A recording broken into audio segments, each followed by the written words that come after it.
perusahaan besar. Beberapa perusahaan multinasional di Indonesia pernah diduga melakukan praktik penghindaran pajak dengan cara memindahkan keuntungan ke luar negeri atau transfer pricing. Salah satu kasus yang pernah ramai dibahas adalah dugaan praktik pajak oleh perusahaan tambang yang berkaitan dengan PT Adaro Energi Indonesia Tbk.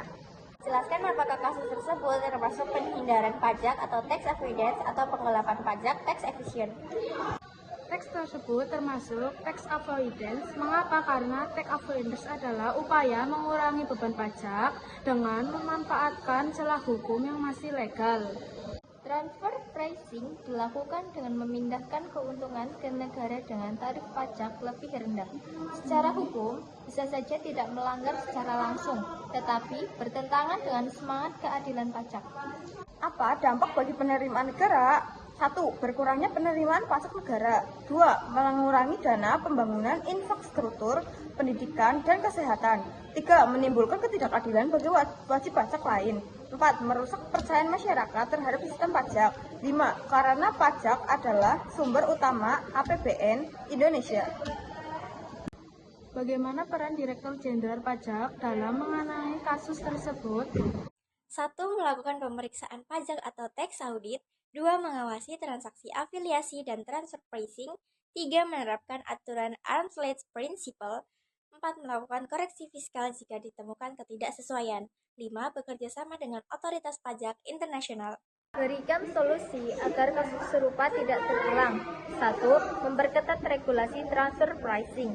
2. Transparansi laporan keuangan perusahaan multinasional. 3. Penerapan automatic exchange of information.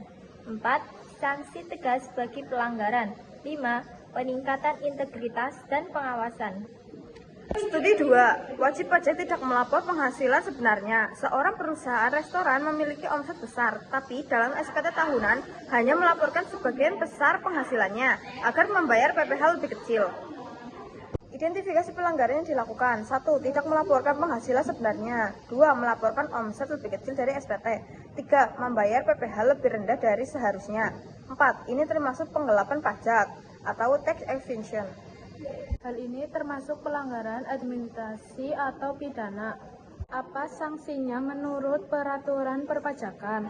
Termasuk pelanggaran pidana perpajakan karena dengan sengaja menyampaikan SPT tidak benar dan mengurangi jumlah pajak yang harus dibayar. Sanksi menurut peraturan perpajakan. Berdasarkan UU KUP, 1. Sanksi administratif, denda, bunga, kenaikan pajak. 2. Sanksi pidana, denda 1-4 kali pajak terutang, pidana penjara 6 bulan sampai 6 tahun. Sikap yang seharusnya dilakukan wajib pajak. 1. Jujur dalam melaporkan penghasilan. 2. Menghitung pajak sesuai ketentuan.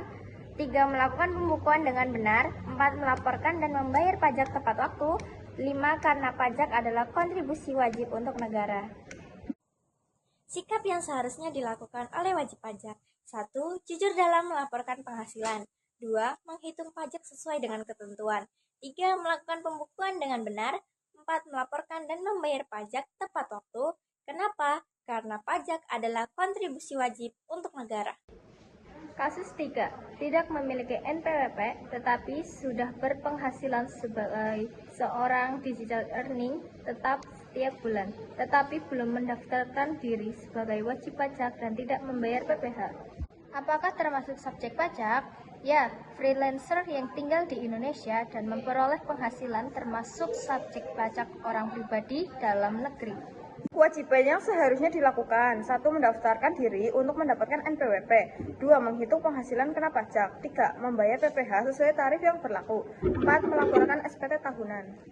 Berikan edukasi singkat dalam bentuk kampanye sadar pajak. Jadilah freelancer cerdas dan aman. Penghasilan dari digital earning tetap wajib pajak. Jangan takut NPWP. Justru NPWP memudahkan cicilan KPR, kredit usaha, dan profesionalisme kerja.